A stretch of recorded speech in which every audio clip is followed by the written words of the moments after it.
I was born on a US Air Force base. This is my actual birth certificate, and it certifies that Karen Walker made a 3-point landing according to the flight plan. When I was 2 years old, I remember this, my father sat me down to watch the launch of Apollo 11 to the moon. All engine running. We have a liftoff. My father said, "No, watch this, you will always remember it." And he was right. Oh, it's beautiful, Mike, it really is. My father was a pilot.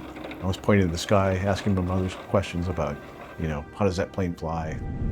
I was a medevac baby. My first flight happened when I was 10 hours old out of Roosevelt Roads Naval Base in Puerto Rico. I always wanted to be a journalist. I studied TV actually in college and worked at a TV station for a few years during college. I had a chance to cover NASA, and I said, that's really cool. I mean, who wouldn't want to cover NASA? And from there, I was hooked. And I was there on 9/11 when the American Airlines plane was crashed into the Pentagon. And we literally stayed in our office all through the night, just reporting on what was happening on that awful day. Crashed into the Pentagon. Streaking down and it hit short. There's something so interesting about this industry, and in my opinion, airlines in particular. There's always a headwind, right? There's always a challenge. They impact our lives in so many different ways that I think sometimes people don't think about. Medicines, vaccines, food, all sorts of stuff. We take it for granted that this stuff just gets to us, but it doesn't. It gets to us from air cargo. With trade journalism, you've got to know your trade. You've got to understand it. You don't pander to it, but you've got to know it. There's so much misinformation out there. People trust us. They trust us to the level that they're willing to pay us for our content. That's really hard. You have to be really good. And so when we go out there, we hire the best. We have the best team of aviation and aerospace journalists in the world. One thing about being B2B is I feel like that if I'm not the dumbest person in any source conversation that I'm having, then I'm doing it wrong. My number one goal whenever I write a story isn't to get some catchy quote or even to get a quote from the highest ranking person in the organization I'm covering, but it's to be correct and to be accurate. If you want to do what I do, which is write deep, meaningful stories about the aerospace business, there's no better place to work.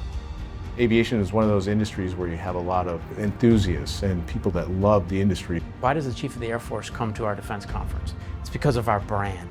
It's because we're respected. When Boeing had 2 fatal accidents involving their 737 MAX, we went from covering what happened in those specific accidents to why, and then some of the bigger organizational issues. 2 weeks ago, sat down with their CEO. We were the first outlet to sit down with him for an extended interview. You want to know something I ought to hear from Boeing? They actually appreciate our coverage, as negative as it is, because it's accurate.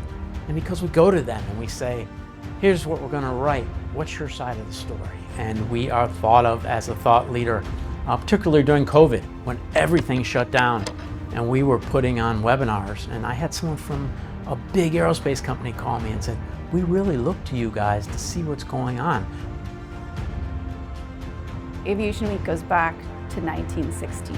It's amazing to look at what we have covered in 100+ years of producing the magazine, basically almost the entire history of aviation.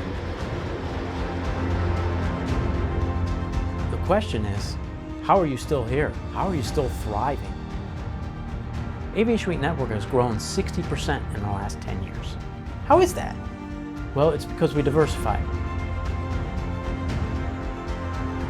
We went from being a weekly print magazine to a multimedia, multi-platform, everything goes online. We do podcasts. Those podcasts are hooking younger readers, the next generation. This is fun. We're lucky. I get to travel all over the world. I get to go to rocket launches. Some of these guys get to ride in fighter airplanes. I am just really, really proud of this team, as you, I think, can see.